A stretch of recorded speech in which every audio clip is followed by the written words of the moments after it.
With episode 8 of season 3 of Picard, we have been given some answers, but not all answers, with this episode called Surrender. A very apt name given the thing that happens, which references surrender, which I won't spoil here because we got to get into the actual episode and my show notes to talk about that. But I found that this was a very solid story entry that had some smaller action elements, but lesser compared to the previous episode where it was kind of, everything was happening all at once. But we did get some very important breadcrumbs here. And I also feel like the scenes between Riker and Deanna were really well done here, kind of fleshing out the relationship a little bit more. So there's a lot of really good emotional connections happening in this episode. Again, I don't want to spoil things before the roll, so here's where I say the normal stuff for those of you who might be new here. I don't do spoiler free. It's going to be the whole show. We're doing all the things, we're discussing everything. So if you haven't watched the episode yet, go away, come back after the fact, and get ready because we're going to dive in. I'm going to give you a countdown from 5 before we get into my show notes. As always, like, subscribe, hit the bell icon. We'll talk at the end about ways you can support. But in the meantime, 5, 4, 3, 2, 1. All right, everybody. So Honey Bunny's back, lighting into a viewport as she lights up her smoke. This is a really good shot as Vadic is sitting here lighting up one of her cigarettes, and the reflection is her looking up into the viewport. So we the camera sees her reflection looking out into the stars, and then pulls back to her sitting in the captain's chair on the bridge of the Titan. And just the way the camera then pulls back and pans around, I thought this was a really, really, really good shot. And we see her locking Geordi out of the bridge, killing the comms. And she's talking about, take their eyes, take their ears, so on and so forth. Doorways closing, fights in the corridors, the crew's getting wiped out by changelings. And then we're back to Picard stressing about how they're losing control over everything. And as this is happening, we see Jack kind of backing up into the corner away from Picard and one of Geordi's daughters and everybody else, and we see his eyes start to take on that red glow as he takes control of someone's body in one of the corridors, seeing what they see, and witnessing one of the soldiers get taken out, one of the crew members, and then of course Vadic's on the comm threatening everybody unless they give up Jack. So it's a really good scene. This opening sequence of just establishing the dire circumstances that they're under right now, like it's not good. This comes back to I will complain about this until the day until the day I die. It is one of the most overused plot elements in Star Trek, along with time travel, which is the whole, oh, the ship is in distress, something's gone wrong on the ship, and we have to overcome it. Because this is literally what this episode is. We are back to something's wrong with the ship, uh, dire crisis. But, it is what it is. You have to have crises in order for the heroes to overcome. So, meanwhile, we're back to Riker and Deanna on the Shrike, and I felt like this was all the scenes with Riker and Deanna were just so well done. This episode It's all about the relationship between these two characters. She's touching him. He's obviously been beat up a little bit. She's calling him dramatic, but still has the face of an old man who could still take a punch. And they're joking around with each other and having they have that rapport that they've had for years. And she like tells him, "You're clearly concussed," and as he gushes with his old Riker charm. And it's a good scene here with the two of them catching up, but also Riker by the end of this, thinking that, oh, Picard's got to have Vadic on the ropes by now. Only not that's actually not the case because Vadic has them on the run on the ship. Back to the Titan, you've got Picard and Beverly talking Jack down from turning himself in. They've got something infinitely more complicated in mind here because Vadic, it's not just about the Great Link here. They realize that there's something more going on, that the Great Link can't be her end game, which is alluding to whatever the big baddie is behind Vadic, and we still don't know who that is or what's going on here.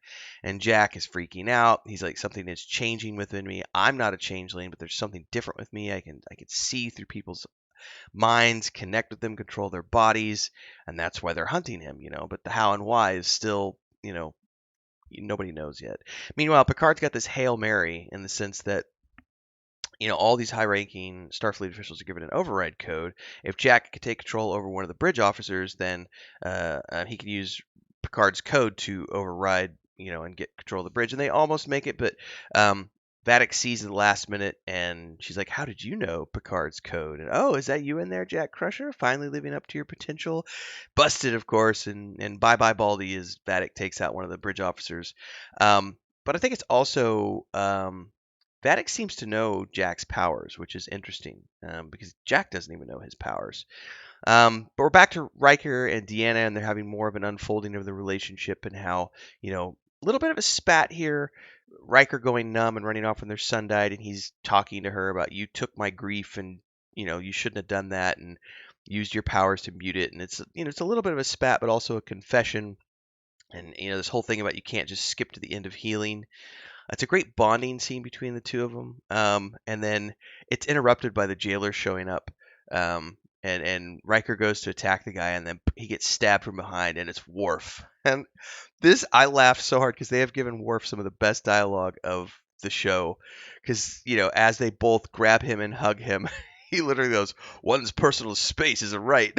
Like, and then he starts to quote poetry to Deanna and talking about his sensitivity training and how he's learned to meditate and everything else. And Riker's like, "Dude, like, now is not the time to be all romantic and everything." It's really funny. Um, but we're back to the ship and Geordi and Picard and everybody, and they're talking about how the only way they're getting out of this is if Data helps them. And the problem is they can't get to Data because of the partition inside of his mind, and Lore has taken over. And if they remove the partition, he can wipe out Data. But they hope that Data's strong enough to take over it. But the scene here, I really love this as they break in and they need to get to Geordi. And as the end of the room, Geordi needs to confirm that they're not changelings. And he's like, "What was the gift that you brought me 6 years ago to prove who you are?" And Picard's like, "A bottle of wine, and you didn't like it because your taste of wine is pedestrian at best." And I just laughed. Geordi's like, "Yeah, that's Picard." Anyway, we see this sequence of scenes that play out sort of interspersed with all the other stuff that's going on here with Lore and Data. And it's very well played out here where Lore never had the emotional connections that Data had. And even though Data doesn't feel emotions, he still has memories. And I found myself, I started crying by the end of this because you know Data is freely offering up his memories to Lore. And this is the surrender part of the episode because he's giving all of these things, and you kind of wonder what was going on until we get to the part where he gives them the deck of poker cards, and you're like, "Oh, this is a strategy now. He's offering up his memories freely." But the one that got me was when he picks up Spot the cat, and I love cats. We have 7 rescue cats here, and I just started getting all sorts of emotional as I remember the episode was Spot the cat, and the emotional connection that Data had with that character, and basically as he fades away and Lore takes him over completely, you think it's all done, and then it turns out he's back, and his strategy was to give all of the memories to Lore because Lore never had memories, and he's viewing these memories as trophies. But what he was actually doing when he absorbed those memories was he was becoming Data, and that allows Data to basically absorb Lore, and the two of them become one. And this whole thing about "we are one now, we are me, goodbye, brother." And he just absorbed. I'm getting like a little emotional right now.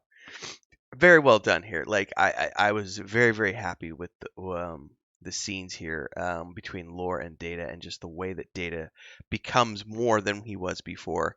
Um, Shit, I'm crying again. Really well done.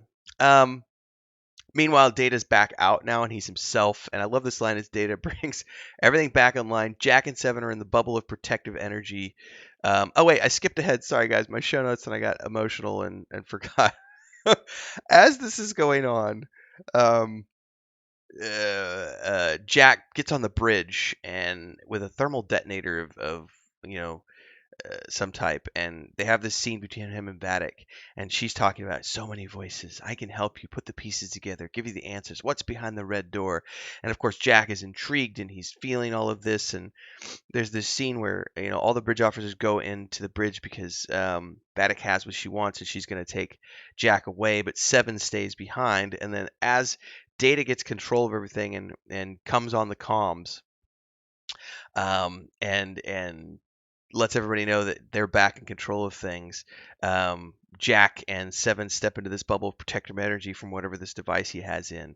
And they, right as all of this happens, Seven's like, "Get off my bridge," and Vadic utters this line that I just love. She's like, "Fucking solids," right as the portal opens up to the outside of space and just sucks them all out. And yeah, Vadic dies in this episode, which was a sweet, sweet vengeance. Um, Freeze dried particles as she smashes into the Shrike and explodes into little pieces. But I just love this sequence in the line of just, fucking solids. So time to blow up the Shrike. They do blow it up. But then Deanna talks about how she has this feeling of all consuming darkness. And we have this bridge meeting where it's the entire Next Generation cast, and Deanna's talking about her premonition and what she senses of darkness, not in Jack, but around him, passing through him. This voice inside of him, ancient but weak, a voice that isn't his own. And she ends up sitting down with Jack to have this meditation session to see what's inside his mind. And we get to the red door, and right as they go to open it, we fade to black. So that's the next episode. We've only got a couple episodes left here, so we still haven't gotten the big baddie reveal, but we've been given more clues here, especially the whole premonition of it's a ancient but weak. So whatever it is something that's trying to come back. And I gotta remember not to wear a green T-shirt next time I do these, because this is matching with the green screen and showing all sorts of fuzzy particles. Somebody's gonna pick up on that. Oh well. I said this the other day too, and I forgot to change my shirt from last night. I woke up and did another review in the same shirt. Anyway, guys, great episode. I can't wait to find out what the big baddie is here, and also just what's going to be the culmination. What is the end game here for Picard season 3? Because they're not coming back from this. This is the last. This is the last hoorah. Um, I know some people are talking about Star Trek Legacy. Let's give Shaw his own show with 7 of 9. They could spin off. I mean, they did Strange New Worlds spin off from Discovery, so who knows what we're going to get here. But this is going to be the end of the Next Generation cast as we know it. So I'm very curious how they're going to end up this season and what's going on with Jack. I'm intrigued. I'm in for the long haul. Love to hear your thoughts. Like, subscribe, hit the bell icon. Support if you can. It's what keeps me on the air doing this full time. It's really easy. You can do super thanks on these video uploads, as well as any YouTube short that you see, super chats and live streams and premieres. Membership here on the channel, 3 different tiers, starting at $2.99 a month. Private videos, polls, and other stuff we do for our members. There is a Patreon page where my wife and my brother and I have a fantasy book series, a point-and-click adventure game, and a tabletop series. Check that stuff out. We have a Discord if you want to come hang out with us, play games with us, do all the fun stuff that people do in the times that we live in. Until next time, everybody, stay safe. And hopefully you're enjoying Picard as much as I am. Till then.